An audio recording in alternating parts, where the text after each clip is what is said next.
conseguimos matar as bactérias? Através dos antibióticos. Existe um grupo específico de antibiótico que, na hora de matar a bactéria, como é que eles agem, né? Eles vão atrapalhar o ribossomo dessa célula, que é a bactéria, que é uma célula procarionte, a fabricar proteína. Sim, o ribossomo é uma organela presente tanto em células procariontes como em células eucariontes, responsável por fabricar proteína. Então, os antibióticos, eles vão atrapalhar, atuar nos ribossomos das bactérias, impedindo a fabricação dessa proteína. Ué, Michele, então se a gente tomar um antibiótico, ele não vai atrapalhar os nossos ribossomos a fabricar proteína? Não, porque o ribossomo da bactéria, das células procariontes, é um pouquinho diferente das células eucariontes. E eles são, determinados para atuar nesses ribossomos. E assim, a bactéria não conseguindo fabricar proteína, ela morre. Então, síntese de proteína, fabricação de proteína é o assunto da nossa videoaula de hoje. Então, vem estudar com a mim.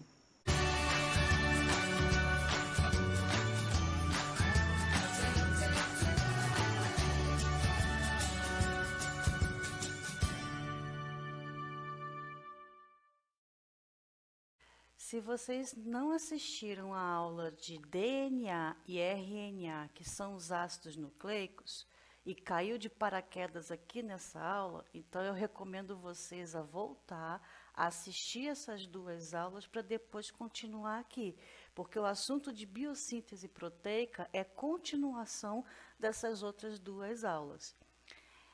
Então, o que é um gene? Gene é um pedaço de DNA que serve de molde para a formação de moléculas de RNA mensageiros. Então, nós vemos aqui a célula, uma célula eucarionte, porque tem a presença do núcleo.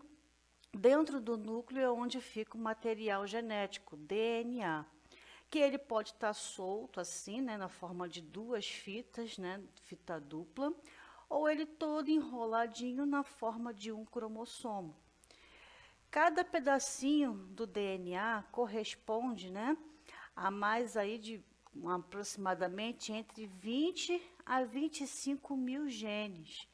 Antigamente se achava que um gene formava uma proteína, mas hoje a gente sabe que temos mais de 100 mil proteínas, então essa conta não bate.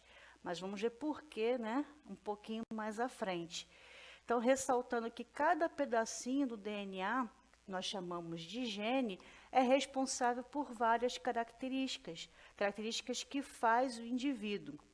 E fazendo uma analogia, o DNA seria como se fosse um livro de receitas. E os genes seriam essas receitas, E, no caso, para produzir o quê? A proteína. Então, uma observação, não é o gene que fabrica a proteína. O gene tem a informação de como uma proteína ela deve ser construída. Então, se um corpo precisa construir apenas aquela proteína, ele vai pegar justamente aquele pedacinho do DNA que tem aquela informação ou aquela receita para justamente formar aquela proteína. Aí ele vai precisar fazer justamente a síntese proteica, que nada mais é do que, do que você fazer uma cópia dessas informações contidas no DNA, para que então eu possa produzir essa proteína. A síntese proteica, ela é dividida basicamente em duas etapas. A primeira etapa acontece ali a transcrição, que é passar a informação do DNA para o RNA mensageiro. Então, você vê aqui uma representação de uma célula e aqui tem o núcleo da célula. Dentro do núcleo é onde fica o DNA, como eu já falei, com as informações, com os genes responsáveis aí pelas características do indivíduo para formar essas proteínas que vão dar essas características. Então, lá no núcleo, acontece a primeira etapa da síntese proteica, que é a transcrição. Então, eu vou pegar ali um pedacinho do DNA, onde está contida a informação, que eu vou replicar, e formar então ali uma fita de RNA mensageiro. Numa célula eucarionte, tudo isso aqui acontece dentro do núcleo. Uma célula procarionte não tem núcleo, então a etapa de transcrição acontece também no citoplasma, porque a segunda etapa da síntese proteica é a tradução, e a tradução ocorre no citoplasma, porque o DNA, no caso de uma célula eucarionte, ele não sai de dentro do núcleo. E o ribossomo, que é aquela organela que faz a proteína, ela não entra dentro do núcleo. Então, eles ficam em lugares separados. Por isso que a primeira etapa da síntese proteica numa célula eucarionte, que é a transcrição, acontece dentro do núcleo. E a segunda etapa da síntese proteica, que é a tradução, ocorre fora do núcleo, no citoplasma. Já uma célula procarionte que não tem núcleo, as duas etapas acontecem no citoplasma. Ok? Então, existe essa diferença, tá? E costuma cair em questão de prova, perguntando aonde que acontece a transcrição, aonde que acontece a tradução. E existe essa diferença entre uma célula procarionte e uma célula eucarionte. Então, você vê que o DNA, ele precisa fazer ali, né, ter uma cópia dele para justamente ser montada uma fita de RNA mensageiro, que é ela que vai levar essa informação de dentro aqui, né, do núcleo copiado do DNA lá para o ribossomo que fica no citoplasma. Então, já que o DNA não sai do núcleo, nesse caso, vou pegar agora exemplo sempre como se fosse uma célula eucarionte. Então, essa fita de RNA mensageiro copia a informação e leva lá para o ribossomo. Então, para ser copiado, né, essa fita, para ser feita a transcrição, ou seja, você transcreveu mesmo. Então, o RNA mensageiro, ele transcreve, ele, né, anota, vamos dizer assim, essa informação para a construção da proteína. Então, é necessário fazer justamente o quê? Uma cópia. Então, aqui eu tenho o DNA.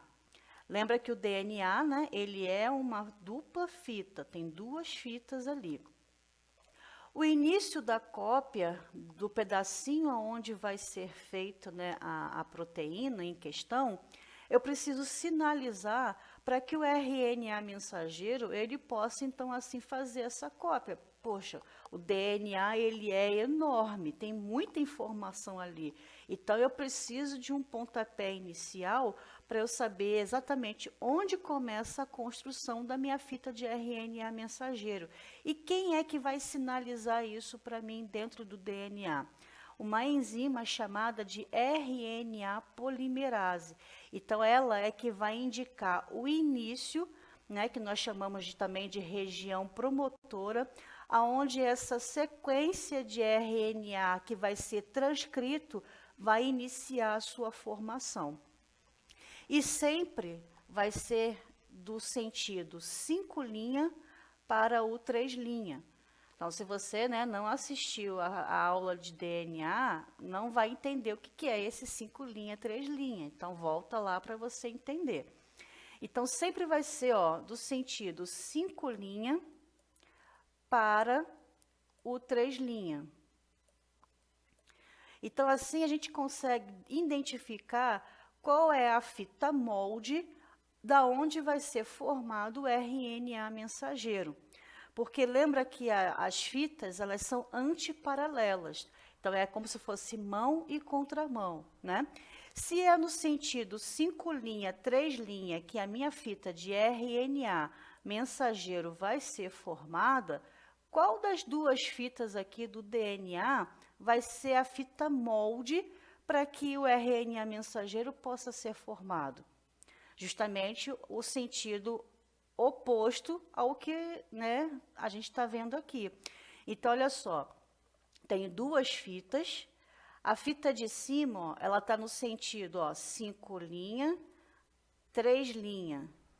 Aí você pensa assim, ah, então é essa que vai ser a fita cópia, né, a fita molde. Não, porque se eu tenho que formar o RNA mensageiro a partir do sentido 5', 3', Se aqui eu já tenho 5 linhas, eu não posso encaixar outro 5 linhas aqui. Teria que encaixar 3 linhas, né? Porque elas são antiparalelas. Então, não vai ser essa fita aqui de cima, que é a fita codificadora. Vai ser a fita de baixo, que é aqui, ó, começa com 3 linhas e termina no 5 linhas. Então, eu consigo encaixar aqui um 5 linhas, junto com esse 3 linhas, no sentido em que ele vai, né, para o 3 linhas, já que aqui, ó, nessa fita de cima tem o 5 linhas. Então, vai ser nesse sentido aqui.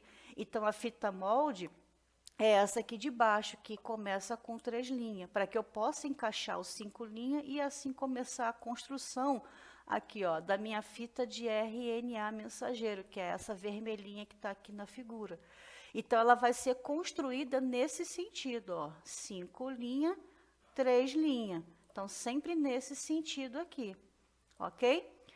E depois, quando terminar de copiar aquele trechinho do DNA ao qual vai ser construído a proteína, a minha fita de RNA mensageiro foi formada, eu tive ali a RNA polimerase para indicar o início dessa formação.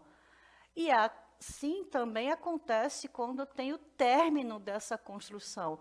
Quando a RNA polimerase sai aqui da fita, né, é onde tem o término da construção. Então, é essa enzima que vai indicar para mim o início e o fim da construção da minha fita de RNA mensageiro. Ou seja, é quando o RNA mensageiro foi transcrito, ele foi copiado, aquele trechinho específico que eu preciso para a formação da proteína. Então, olha aqui, eu tenho a fita codificadora, né, que é uma fita de DNA. Por que eu sei que é o DNA? Porque olha só as bases nitrogenadas, né? Eu tenho ali a presença, ó, da timina.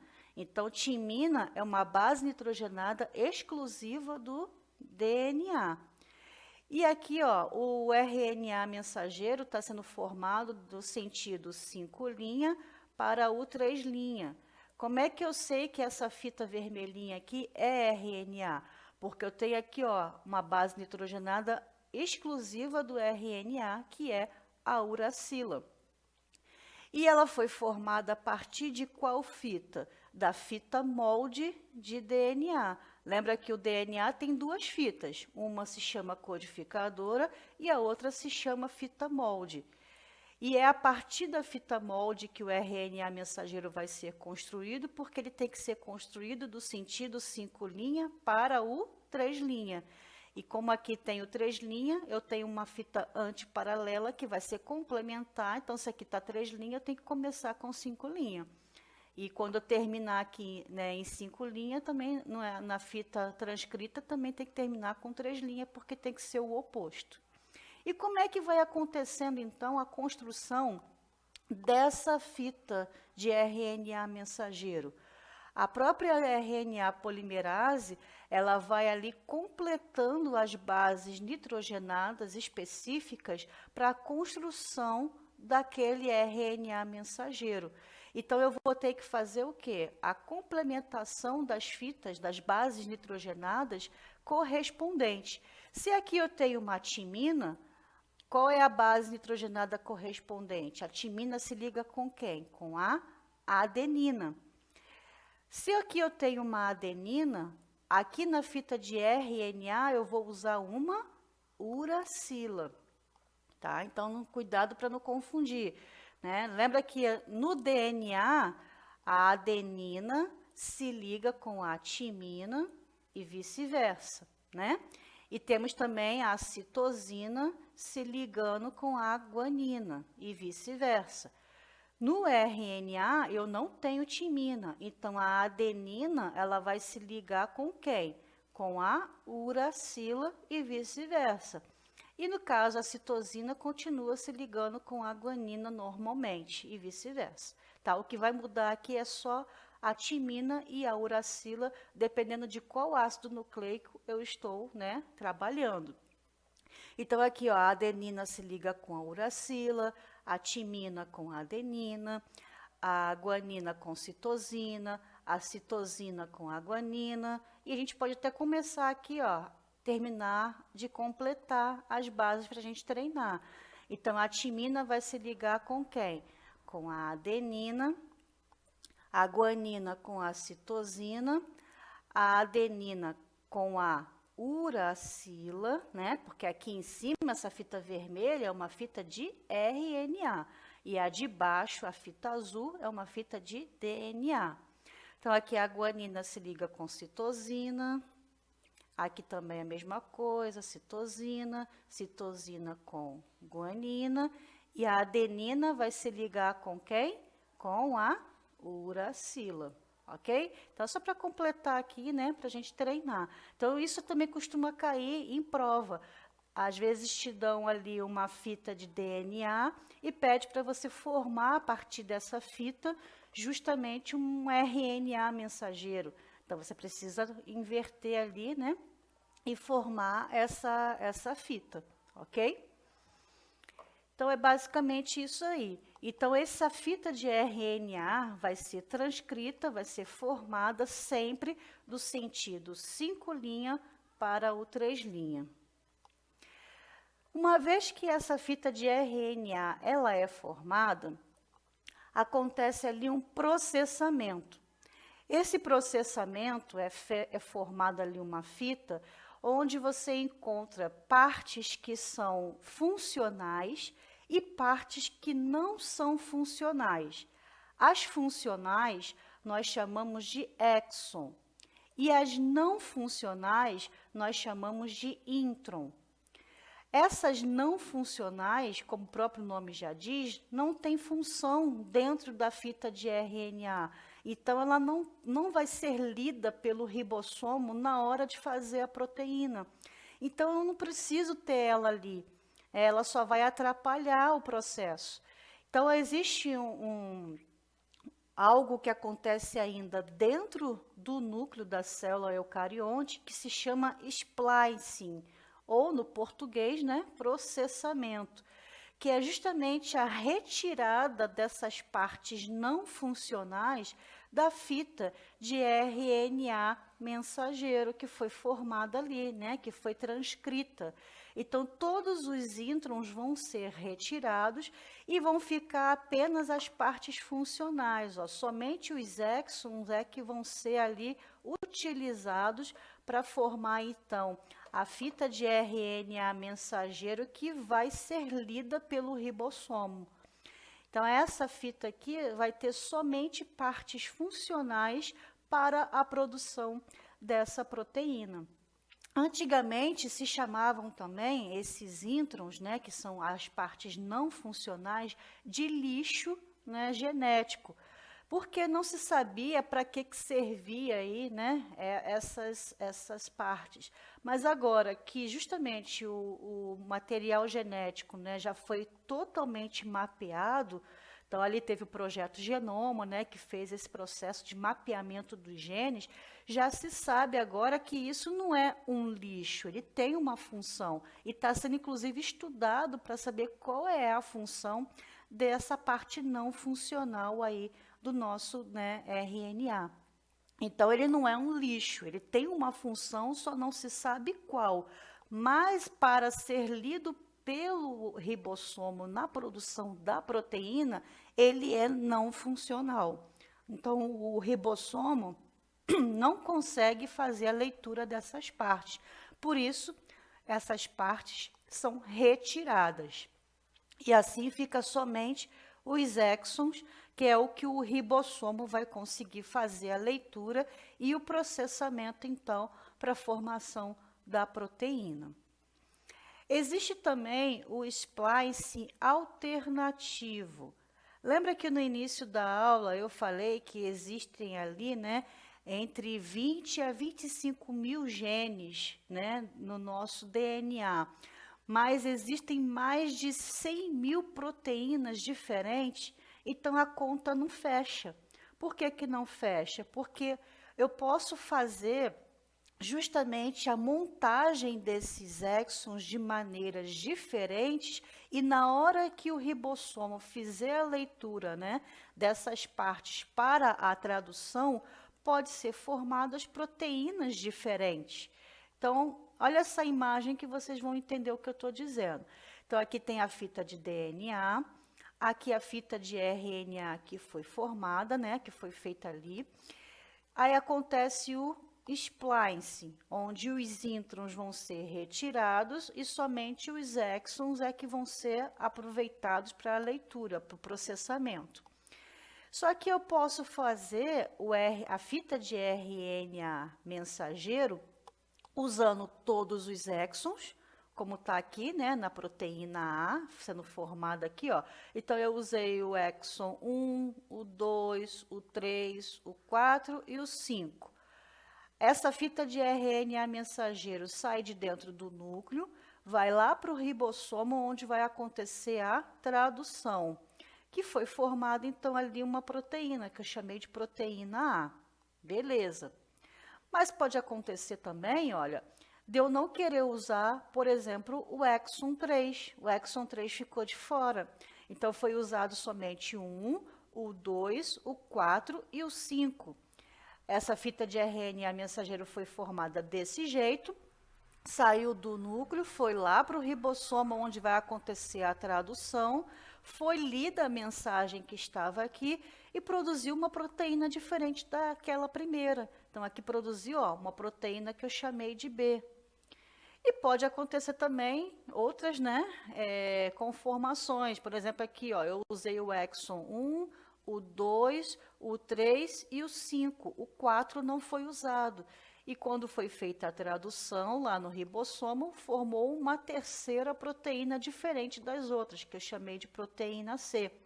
Então, por isso que existem muito mais proteínas do que genes. Justamente porque existe o splice alternativo, onde ela pode ser agrupada de maneiras diferentes, formando proteínas diferentes também, tá? Então, existe aí, né, essa quantidade bem maior de proteínas do que de genes. Então, aquela ideia de que um gene faz uma proteína, não é bem assim, né? A gente viu que um gene pode fazer várias proteínas diferentes. Por isso que tem muito mais proteína do que gene aí na formação, né, desse processo. Já as células procariontes, ela é um pouquinho diferente da célula eucarionte, em vários sentidos, né? Primeira diferença, uma célula procarionte não tem núcleo, uma célula eucarionte tem. Já que não tem núcleo, então o DNA ele fica ali solto, disperso no citoplasma. Então, tanto a transcrição como a tradução acontecem no citoplasma. Diferentemente de uma célula eucarionte, né, que a transcrição acontece dentro do núcleo da célula e a tradução acontece no citoplasma. E tem a diferença também em que os procariontes, né, as células procariontes, não possuem introns, que é justamente aquela parte que é retirada, que é aquela parte não funcional, que é retirada da formação do RNA mensageiro numa célula eucarionte. Então, ela não tem intron, então já forma ali a fita de RNA mensageiro, já com todas as partes dele funcional para ser traduzido pelo ribossomo e formar a proteína. Por isso que as bactérias, que são seres procariontes, são muito utilizados aí, né, na engenharia genética. Quem aqui já ouviu falar das tesouras moleculares, né, que é um processo, uma técnica muito utilizada na biotecnologia, que é de edição de genes através das enzimas de restrição, que é justamente, né, são cortes feitos no DNA, nos genes, para retirar alguma informação e poder adicionar outra no lugar, fazer a edição, né, desses genes. Então, é muito usado aí na biotecnologia. E são as bactérias que são usadas nesse processo. justamente porque elas já fazem isso de forma natural no próprio processo de transcrição ali, onde não tem introns atrapalhando a formação do RNA mensageiro. Então, elas já estão bem adaptadas, bem acostumadas a fazer esse tipo de edição de forma natural. Por isso que elas são muito usadas na biotecnologia para editar, né, os genes de um DNA, um RNA de uma outra espécie, de uma outra estrutura, que nós chamamos aí, né, de tesouras moleculares ou enzimas de restrição, ok? Então, tem essa diferença aí também, né, bem importante em relação aos procariontes. Depois que a fita de RNA mensageiro ela é formada, aí a gente vai para a segunda etapa da síntese proteica, que é a tradução. Se for, né, uma célula eucarionte, essa fita de RNA mensageiro precisa sair do núcleo e ir para o citoplasma, porque é onde você vai encontrar a organela responsável pela fabricação de proteína, que é o ribossomo. Então, por isso que ele precisa sair dali de dentro do núcleo. E a carioteca, que é a membrana que reveste o núcleo, ela tem vários porozinhos, vários buraquinhos, e é por um desses que o RNA mensageiro consegue, né, sair ali de dentro do núcleo para o citoplasma. Já, como eu já falei, né, numa célula procarionte, como não tem núcleo, então ali mesmo no citoplasma que vai acontecer a segunda etapa. Então, tendo ali a formação do RNA mensageiro, agora ele vai lá para o citoplasma, né? Perto do ribossomo, e o ribossomo, ele tem duas subunidades. Ele tem uma subunidade maior e uma subunidade menor. Então, ele vai encaixar, assim, na fita de RNA mensageiro, e a fita de RNA mensageiro vai ficar aqui, ó, entre essas duas subunidades do ribossomo. O ribossomo, ele é formado, lembra, por RNA ribossômico ou ribossomal. Então, aqui no próprio ribossomo já tem RNA formando ele, né, fazendo esse formato do ribossomo. E agora eu vou precisar também de um outro tipo de RNA, que é o RNA transportador. O RNA transportador, ele vai trazer ali bases nitrogenadas que vão complementar as bases nitrogenadas presentes no RNA mensageiro para fazer assim um aminoácido e o conjunto de aminoácidos formar então a proteína. Então a fita de RNA mensageiro, então essa aqui, ó, é a fita de RNA mensageiro. Ela também vai ser lida, ó, do sentido 5' para o 3'. Vai ter aqui, ó, sempre vai ser lido de 3 em 3 bases nitrogenadas. Então, sempre vai ser em grupinho de 3. Então, aqui, ó, tem um grupinho de 3, outro grupinho de 3, e assim vai. Sempre em grupinhos de 3 em 3. Que na fita de RNA mensageiro, esse grupinho de 3 bases nitrogenadas nós chamamos de códon.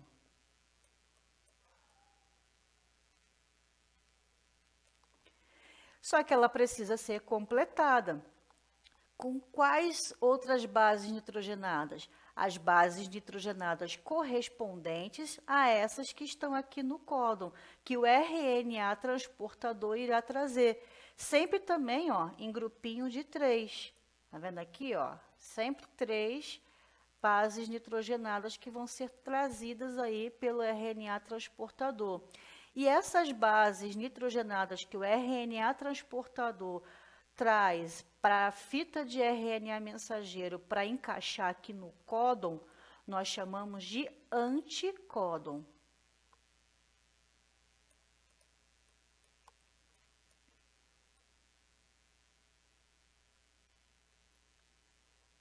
Tá? Então, o códon é onde está ali na fita de RNA mensageiro. E o anticódon é o que o RNA transportador vai trazer para então fazer ali o encaixe, ó, tá vendo aqui na figura, fazendo o encaixe perfeito ali, ó, entre essas bases nitrogenadas para formar, então, assim, os aminoácidos, e o conjunto de aminoácidos formam ali, né, ligações peptídicas entre esses aminoácidos. A gente já viu isso também, né, na aula de aminoácido, na aula de proteína, para formar, então, assim, a proteína. Lembra que a proteína, ela é um polímero, ela é um conjunto de aminoácidos. E na tradução é onde vão ser formados esses aminoácidos que irão se juntar por ligações peptídicas para formar, então, assim, a proteína. Então, você vê aqui, né, uma figura um pouquinho melhor mostrando do que está acontecendo lá no ribossomo. Então, está acontecendo a tradução. Cada, pedacinho desse, de 3 em 3, né, bases nitrogenadas, estão sendo lidas ali, traduzidas para a formação de um aminoácido. Então, aqui se eu tenho, né, a fita de RNA mensageiro, ela vai ser lida em qual sentido? Do 5' para o 3'. Cada conjuntinho desse aqui de 3 bases nitrogenadas vão ser completadas, né? Então, essa aqui é o códon. Ela vai ser completada pelas bases nitrogenadas que vão ser trazidas pelo RNA transportador, que é o anticódon, para unir aqui, e fazer, então, o aminoácido. Então, se eu tenho aqui, uracila, uracila e a adenina, qual as bases nitrogenadas que o meu RNA transportador tem que trazer para completar aqui, para formar o aminoácido? Então, se aqui eu tenho uracila, então ele vai ter que ter aqui uma adenina. Uracila com adenina e adenina com uracila. Então, as bases nitrogenadas que vão ser trazidas ali pelo RNA transportador tem que ser as bases nitrogenadas que vão ser compatíveis aqui, para encaixar certinho com as que estão na fita de RNA mensageiro. Quando faz essa união, esse encaixe aqui, forma um aminoácido. A mesma coisa vai acontecer para cada esse grupinho aqui, para cada códon do RNA mensageiro. E assim vai formando, né, os aminoácidos que, unidos por ligações peptídicas, vai formar a proteína. Então, esse processo se chama tradução. A transcrição acontece, né, a cópia da fita do DNA formando uma fita de RNA mensageiro. E a tradução acontece no encaixe do códon com o anticódon trazido pelo RNA transportador para formar o aminoácido, esses aminoácidos se ligarem para formar, então, a proteína. Aí existe uma tabelinha que nós chamamos de tabela do código genético. O que é o código genético? É a correspondência entre os códons e aminoácidos. Né? Então, esse código genético, no caso, esses aminoácidos aqui, são correspondentes justamente à fita do RNA mensageiro. Então, é onde você vai encontrar ali aqueles códons, sempre em grupinho de 3, tá vendo aqui, sempre em 3, 3, 3, 3, que vai ser o códon. Cada códon desse, ele corresponde aí, né, a um tipo de aminoácido. Então, o código genético, ele é essa correspondência dos códons, né, e aminoácidos. E ele também é considerado universal. Como assim? Qualquer espécie, não importa se é um animal, se é uma planta, se é um protozoário, se é um vírus, se é uma bactéria, não importa. O código genético sempre vai ser igual para todos. As mesmas bases nitrogenadas que você encontra em uma espécie, você vai encontrar em outra espécie. Então, o código genético, ele é universal. Não importa qual espécie eu estiver falando, sempre vão ser as mesmas bases nitrogenadas, sempre vai ser do mesmo jeito que vai ser formada uma proteína e assim por diante, tá? E ele também é chamado de degenerado. O que é isso, degenerado? Não sei se você observou, mas existem aqui um grupinho de vários aminoácidos aqui, no caso de códons, né, que formam o mesmo aminoácido. Então, tem a sigla aqui, ó, citosina, uracila, uracila, citosina, uracila, citosina, citosina, uracila, adenina, citosina, uracila e guanina. São 4 códons diferentes, mas todos eles formam o mesmo aminoácido, qual? A leucina. Então, isso significa dizer que ele é um código genético degenerado. Mas vou explicar um pouquinho melhor para quem ainda não entendeu. Então, é como se fosse, né, um alfabeto. Lembra que o alfabeto, né, tem aí, tinha 23 letras antigamente, agora 26, né, com adicional aí de algumas outras letras, mas vamos botar como se fosse 23. Então, com essas 23 letras, eu posso formar infinitas palavras, certo? No caso aqui da tabelinha com código genético, eu tenho aqui aproximadamente o quê? 64 códons e eu formo 20 aminoácidos diferentes. Então, eu tenho a combinação de vários códons aí e que eles podem formar, às vezes, apenas realmente um único aminoácido. Vou pegar um exemplo aqui. Aqui, ó. Vamos ver um sozinho. Nem tem um sozinho aqui, né? Vamos pegar esse que só tem 2, ó. Uracila, adenina, uracila e a uracila, adenina, citosina. Então, só tem 2 códonzinhos ali, ó, que vai formar tanto um quanto o outro, formam o mesmo aminoácido, que é a tirosina. Mas olha esse outro aqui, né? A arginina. Eu tenho 4 códons diferentes formando o mesmo aminoácido. Né? Então, você vê que tem alguns que têm uma quantidade maior de códons e tem outros que têm uma quantidade menor de códons. Né? Aqui, por exemplo, a adenina, uracila e guanina. Então, aqui eu tenho apenas um códon formando apenas um único aminoácido, que é a metionina. E a metionina ainda é considerada como códon de iniciação.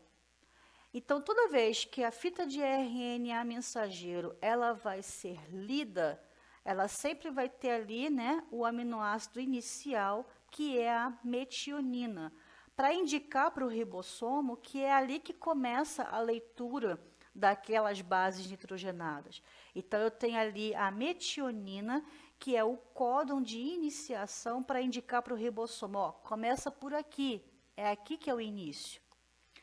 Aí ele vai ler, né, do sentido 5' para o 3', ele vai ler direitinho. E tem também o códon de parada, ou o códon de finalização, que é para indicar para o ribossomo que é ali que é o fim da leitura.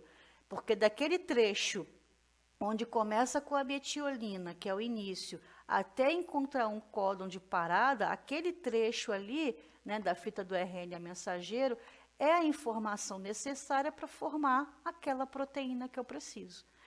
Existem aqui, ó, 3 tipos de códon de finalização ou de parada, que é aqui, ó, a uracila adenina adenina, uracila adenina guanina ou uracila guanina e adenina. Então, são esses 3 aqui, ó, que são considerados como códon de finalização ou de parada.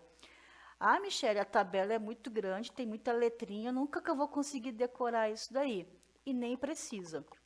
Toda vez que cair uma questão de vestibular, de prova, no ensino médio, seja o que for, qualquer prova, com esse assunto, sempre vai ter ali a tabelinha completa ou uma parte da tabelinha para você fazer uma pesquisa, para você fazer uma consulta. Então, não precisa gravar esses aminoácidos, né, e nem as bases nitrogenadas que formam esses aminoácidos. Sempre vai ter uma tabelinha para consultar. Então, menos mal, né? Ufa, pode até respirar mais aliviado, porque realmente decorar aquilo tudo sem condições, né? Então, é assim que vai ser a tradução. A fita, né, de RNA mensageiro vai se encaixar ali com um ribossomo. sempre vai ser lido de 3 em 3 bases nitrogenadas, que nós temos ali o códon. Sempre vai começar com o códon de iniciação, que é a metionina, que é a adenina, uracila, guanina, né? AUG, ó. Então, sempre vai começar com AUG, que é o códon de iniciação.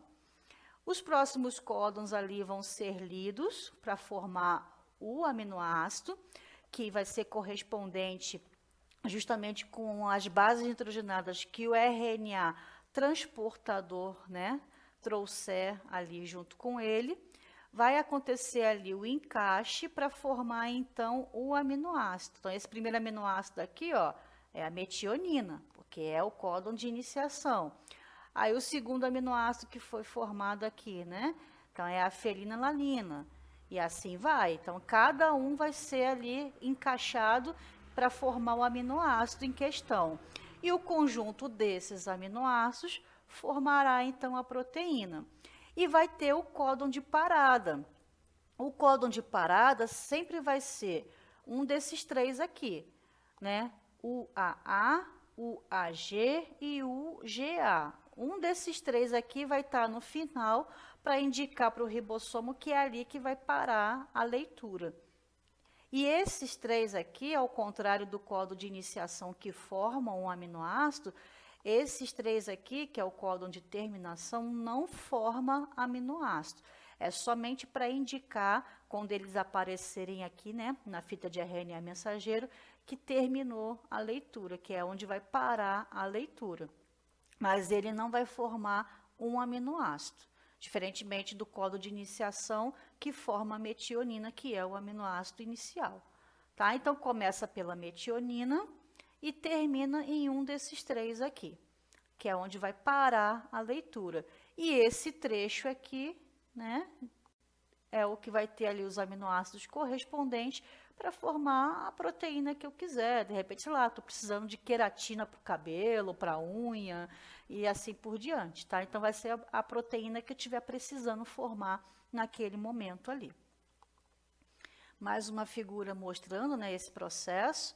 Então, nós temos ali, ó, os RNAs transportadores, né, trazendo ali justamente os aminoácidos que vão corresponder aos códons. Então, ó, anticódon com códon para ser encaixado ali. Então, eu tenho aqui o RNA transportador, ele trouxe aqui as bases nitrogenadas, encaixou, formou um aminoácido, ele sai. Né? Tanto que ele é chamado de RNA transportador do tipo E, né? Da palavra inglesa, né? Que é saída. Aí esse daqui é o que vai formar a proteína, está vendo aqui, ó, mostrando aqui a cadeia, né? Polipeptídica sendo formada, conjunto de aminoácidos. Então, ele vai ser chamado de RNA transportador P, que é o que vai encaixar ali e formar, e depois ele vai sair também. E tem aqui o RNA transportador A, que vai trazer os aminoácidos, por isso que é o A. Então, vai ser sempre assim, ele traz, encaixa, aí quando ele encaixa, ele se transforma em P, e quando ele termina de encaixar, ele sai e se transforma no E. Então, fica sempre esses três tipos aqui de RNA transportador, que vai fazendo a montagem aí, né, da cadeia polipeptídica de aminoácidos. E assim formar a nossa querida proteína. Quando eu tenho ali, né, um ribossomo fazendo a leitura do RNA mensageiro para formar uma proteína, eu vou formar apenas uma proteína. Mas vamos supor que o corpo esteja com uma carência daquela proteína. Então, ele precisa de mais quantidade daquela proteína. Então, se ele for esperar o ribossomo fazer a leitura da fita do RNA mensageiro, formar os aminoácidos e tal, demora um pouquinho para isso acontecer. Né? É um processo relativamente rápido, mas quando você está com falta, com carência daquela proteína no organismo, você precisa de uma demanda maior. Então, o que acontece, né? Eu posso ter a presença de vários ribossomos lendo a mesma fita de RNA mensageiro e assim produzindo a mesma proteína de forma duplicada, triplicada, mais rapidamente? Posso. Quando isso acontece, de eu ter vários, né, ribossomos ali aderidos à mesma fita de RNA mensageiro fazendo essa leitura, nós chamamos isso de polirribossomos, onde eu vou ter vários ribossomos trabalhando juntos para formar a mesma proteína, só que agora de maneira mais rápida, né? Porque em vez de eu esperar um único ribossomo fazer o processo todo para o outro chegar e fazer de novo, todos eles já fazem juntos, formam várias proteínas ali, e isso, né, corresponde então à demanda necessária para o corpo. Então, eu posso ter vários ribossomos trabalhando ao mesmo tempo na mesma fita de RNA mensageiro? Posso. E quando isso acontece, eu chamo de polirribossomos, porque são vários deles, né, fazendo o mesmo processo ao mesmo tempo.